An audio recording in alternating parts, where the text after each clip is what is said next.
August 22nd, 2019. From Comedy Central's World News headquarters in New York, The Daily Show with Trevor Noah presents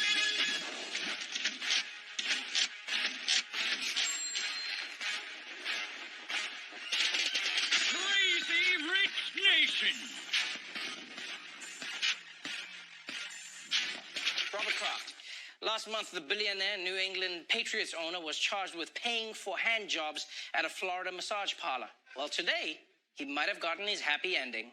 Just in, an offer is now on the table for New England Patriots owner Robert Kraft, who is charged with 2 counts of solicitation in connection with a South Florida day spa. Prosecutors have offered to drop those charges if Kraft admits he would have been found guilty at trial. This would also include some punishment. It would include 100 hours of community service, an education course about prostitution, and a screening for STDs. A screening for STDs? Like, what is all of this? Rich people get deals that I've never heard of. Admit you would have been found guilty and we'll let you go? Out of here, man. At least make him admit it in a room full of Eagles fans. Then we'll see some punishment, you know? This is insane. We'll only let you go if you're guilty. What? Like, rich people are already living in another world. And also, he has to take an education course about prostitution. If you read the reports, he should be the professor, okay? The guy has hands-on experience, if you know what I mean. The college admissions scandal. For the past few weeks, the whole country has been rocked by the news that hundreds of parents have been accused of bribing their kids' way into America's elite colleges, and also USC. And now some of the people involved are beginning to face the consequences. Breaking news, a major college scandal. The feds bust up a large-scale scheme helping students cheat on their college entrance exams to get into top schools. 2 of those parents accused are actresses Felicity Huffman and Lori Loughlin. Both have been charged with felonies for conspiracy to commit mail fraud. Holy crap, this is insane. The FBI has just busted dozens of rich parents for bribing colleges to accept their kids. And not just any rich people, some celebrities. I'm so disappointed in you, Aunt Becky. I mean, I expected this from a desperate housewife, but you? Now, details of the scandal are still coming in, but already some of the allegations are mind-blowing, all right? Felicity Huffman allegedly paid $15,000 to help her daughter get into top schools, and Aunt Becky, get this, allegedly paid $500,000 to get her daughter into USC. Honestly, for that amount of money, just buy a smarter kid. Now, the alleged mastermind of this entire scheme is a man named William Singer. All right? Parents paid him millions of dollars, and then he spread those bribes around. According to prosecutors, the scheme involved 2 kinds of fraud. Parents paying a college prep organization to help their children cheat on SAT or ACT exams, and others paying to allegedly bribe college coaches to help admit the students as athletes regardless of their athletic skill. Singer went as far as to Photoshop kids' pictures into sporting events, even made up athletic achievements. In one instance, a parent sending this photo showing their daughter playing water polo in high school, but in fact the photo was another student. Ooh, wait! The balls on these people to just literally Photoshop their kids' faces onto the bodies of real athletes.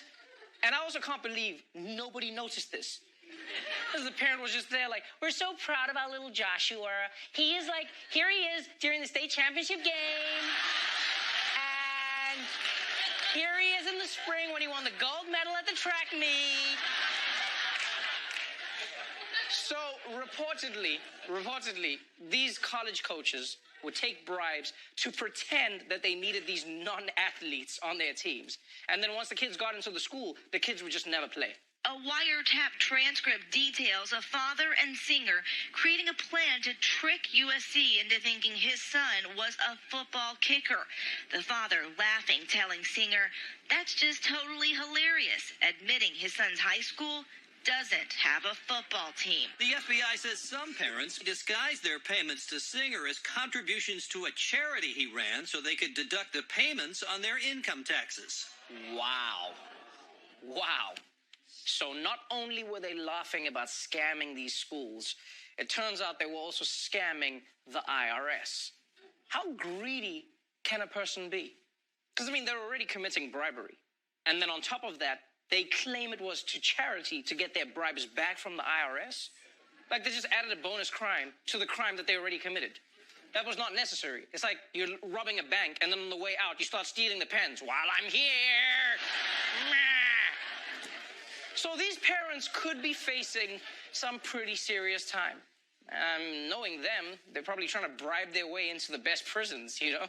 They're probably like, why should you accept me into your prison? Well, I actually ran the library at Shawshank. Here's a photo of me doing that. So, I think you should let me in. Obviously, I'm joking. None of these rich people are actually going to go to prison. Come on. No, I'm being serious. At worst, they're probably going to get community service. Yeah, like they'll have to pick up trash in Beverly Hills and be like, another $100 bill on the ground. So dirty. This whole college admission scandal has brought up a wider conversation about a couple of things. For instance, what's going to happen to Fuller House without Aunt Becky, you know? Personally, I don't think they need her because if you ask me, that house was already too full. E! News is also reporting that she thought prosecutors were bluffing about jail time when she and her husband turned down the initial offer. You can't be serious. Aunt Becky turned down a plea deal because she thought the prosecutors were bluffing? You see, that's what happens when you're in Hollywood for too long, all right? You just assume everyone around you is also acting. Yeah? She's like, wow, these prison bars feel so real. Now, for this beatdown scene, are we using a stunt double? Is that what's going to happen? The first of 33 parents charged in the massive college admission scandal is preparing to plead guilty. California entrepreneur Peter Jan Sartorio made the revelation in a court filing yesterday. That came as actresses Felicity Huffman and Lori Loughlin, along with 10 other parents, appeared before a judge in Boston yesterday.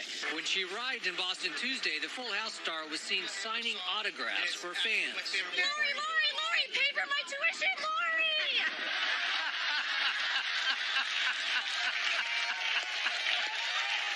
Oh, wow, that's priceless. And you know, we're laughing, but that's actually a great idea, right? No, because let's be honest. Prisons are already full. Instead of prison, their punishment should be that they have to pay tuition for everyone. That's it. They've got the money. They should just do that. And also, why is Aunt Becky signing autographs at court? What are you doing? If I was the prosecutor, I'd be like, oh my God, Aunt Becky, can you sign this? Aha, a confession. I got her. I got her. Crazy Rich Nation.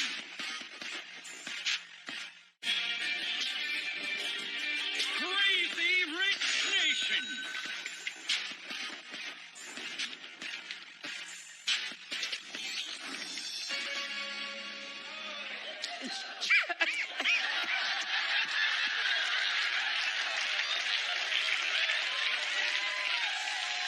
Oh, man. Jussie Smollett. A month ago, few people knew who he was. If you heard Jussie Smollett, you were either talking to a huge fan of the show Empire, or you overheard a drunk guy trying to order an omelet. What will you be having, sir? Jussie Smollett with extra ham. But now, the whole world knows Jussie's name, and it's for all the wrong reasons. Empire actor Jussie Smollett is in police custody after turning himself in overnight. He is accused of faking a hate crime after his story of being attacked by racists fell to pieces. Smollett has been charged with disorderly conduct for filing a false police report, which is a felony in the state of Illinois. Police say Smollett planned this attack because he was allegedly upset by how much he was being paid by the show Empire. Are you kidding me? This dude may have faked a hate crime just to get a raise? I don't understand. What's the logic there? You get your ass beat, and then you go to your boss and be like, hey, can I get another $1 million? I need to buy some Band-Aids. What was the thinking? That's not a good way to get a raise, people. I mean, call me old-fashioned, but whatever happens, just going into your boss's office and blackmailing him with nudes, okay? This is such a petty reason to pull off such a major crime. Imagine if we found out the reason Tupac faked his own death was just to get out of a Blockbuster late fee. That would be insane. We know that didn't happen. What really happened was Tupac was murdered by Blockbuster because he didn't return Forrest Gump. Those guys didn't mess around. So, Chicago police have put together a story of what they believe really happened. And they're confident enough to charge Smollett. And the reason they're confident enough to charge him is because it looks like Jussie and the brothers who reportedly faked the attack with him left no shortage of incriminating evidence. Police say they tracked these two brothers down via the ride-share car service that they used. We know that the police have the cell phones of the young men. There were conversations between Smollett and these two Nigerian Americans an hour before the attack, an hour after the attack, and when they traveled to Nigeria. Police say Smollett paid the brothers a total of $3,500 via check and then promised a $500 follow-up. They're saying he paid his accomplices with a check. What, did he also write fake hate crime in the memo? Even amateurs know, if you commit a crime, you go all cash, people. No paper trail. You've never seen a movie where the bad guys are like, I need you to get rid of someone for me. Now, who do I make this check out to? Is that Knuckles with a K? Ah, crap, I gotta start again. I keep writing 2018 on all my murder checks. So if he did do this, Smollett did a horrible job with this fake crime. In fact, the Chicago police also claimed today that Smollett wanted his hate crime to be caught on camera, but it turns out that didn't go right either. Police said they went over security video from dozens of pod cameras, but the staged attack itself was never captured by a rotating security camera. I believe that Mr. Smollett wanted it on camera, but unfortunately that particular camera wasn't pointing in that direction. You've got to be shitting me. He wanted to be caught, but he didn't get caught on camera because he didn't know which way the camera was pointing. You're an actor. That's your only job. Your only job. How do you not know? Now I'm starting to think that Jussie was probably on the set of Empire like, what do you mean my father doesn't... Oh, sorry, where is it? What do you mean? Don't you tell me about Cookie? I think we got this. Can I get a raise? Can I get a raise now? So Jussie is potentially going to prison for a while. And in his wake, he has screwed over everyone. Think about it. Members of the gay community are emotionally terrorized over something that turned out to be a hoax. Trump supporters are upset about being falsely accused. And Democratic candidates are tying themselves into knots trying to walk back their initial statements, calling this a modern-day lynching. Nobody won in this thing. I mean, the only winner here really is Subway. Yeah. No, because before this story, I didn't know that they were open at 2 a.m. Did you guys know that? I didn't know that. I genuinely didn't know that. The point is, nobody won. But there is a silver lining. When this started out, it was a story about people who hated Jussie Smollett because he was black and gay. But now, people hate him because he's an asshole. In other words, they're judging him on the content of his character and not the color of his skin. And that, my friends, is progress. We'll be right back. Crazy Rich Nation.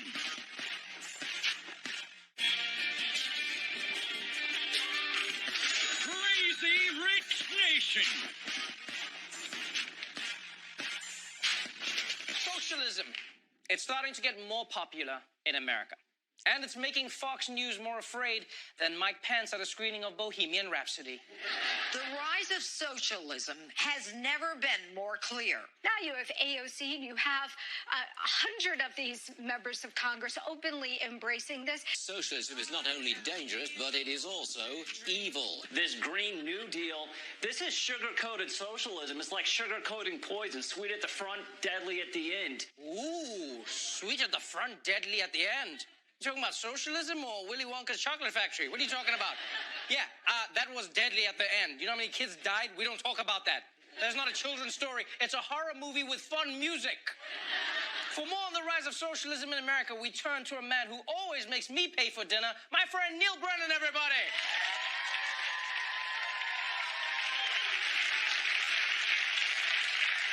Hey, buddy, we should grab dinner soon. No, thanks. So, Neil, who's responsible for socialism's popularity right now? Is it Bernie Sanders? Is it Elizabeth Warren? Ocasio-Cortez? No, I'll tell you who's responsible. Rich people.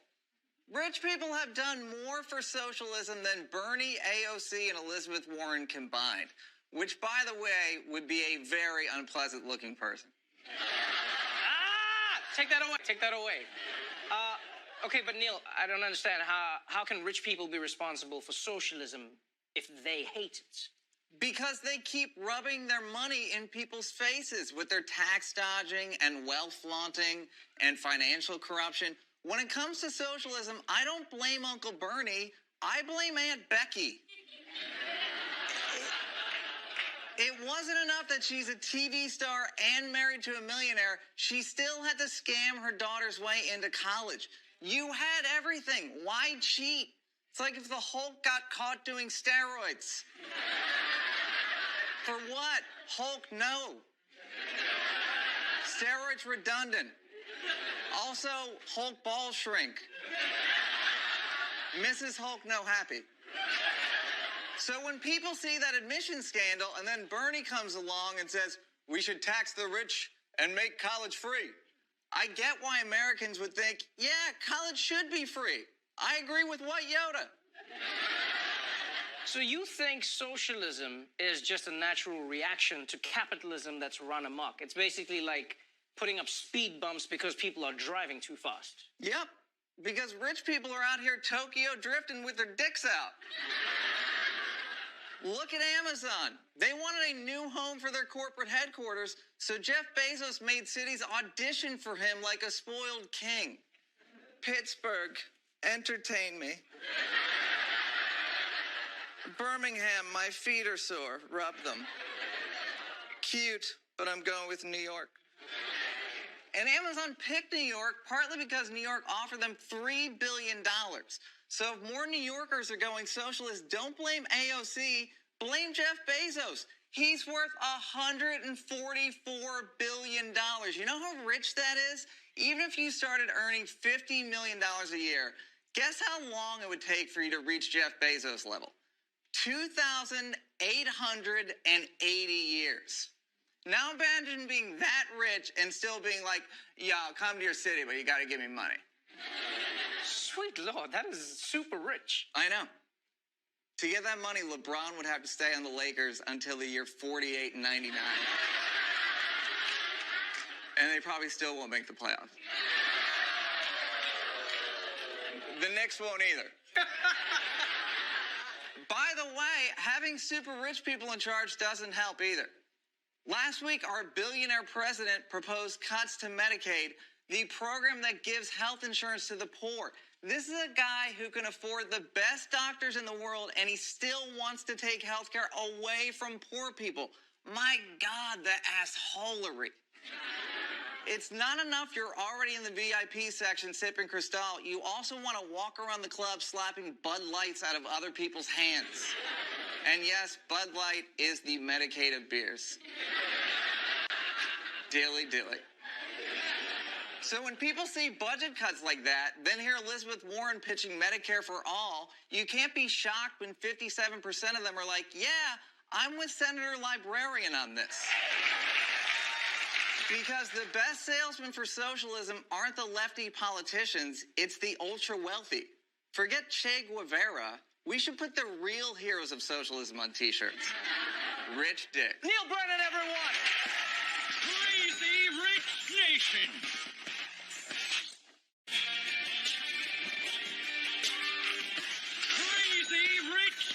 Nation. There's a new report tonight that President Trump may have lied his way onto Forbes magazine annual list of richest Americans back in the 1980s. Trump first made the list in 1982 with a reported net worth of $100 million, but the documents later proved he was only worth $5 million.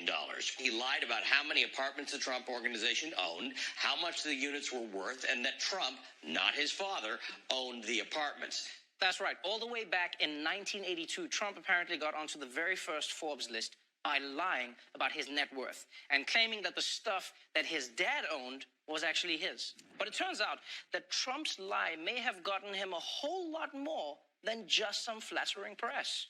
Because Donald never had an actual statement of his assets and his liabilities. He used the Forbes 400 and this statement of inflated assets to borrow billions and billions of dollars, which he used to build Atlantic City and over-leverage himself. You're saying he wanted to use the Forbes list to fraudulently induce people to fund him in ways they otherwise would not? That's correct. Okay, I don't know about you, but this is mind-blowing. Trump lied to get onto the Forbes list. Then the Forbes list cemented him as a mogul, and then he used his mogul status to get to the White House. Because remember, his success story wasn't just a minor detail of who he was. It was the very heart of his campaign. Forbes just came out and they said I'm worth $4.5 or $5 billion. I'm really rich. I'm not even saying that in a bragging. That's the kind of mindset, that's the kind of thinking you need for this contract. So look, I'm really a good businessman. I'm so good at business. Oh, you people are going to be so rich so fast. You don't know how rich you're going to be. You're going to go from a debtor nation, it's going to ping. You're going to say, wow, what happened? You know, in retrospect, I feel like we should have asked what ping means. It was like, turns out ping was a Muslim band. Who would have thought? Yeah, I didn't know. If I was a Trump supporter, I would be so pissed because I voted for a rich guy who was always successful, not some trickster who lied his way onto the Forbes list. Like, if I find out he's not racist, I will be so mad. So mad. Crazy Rich Nation.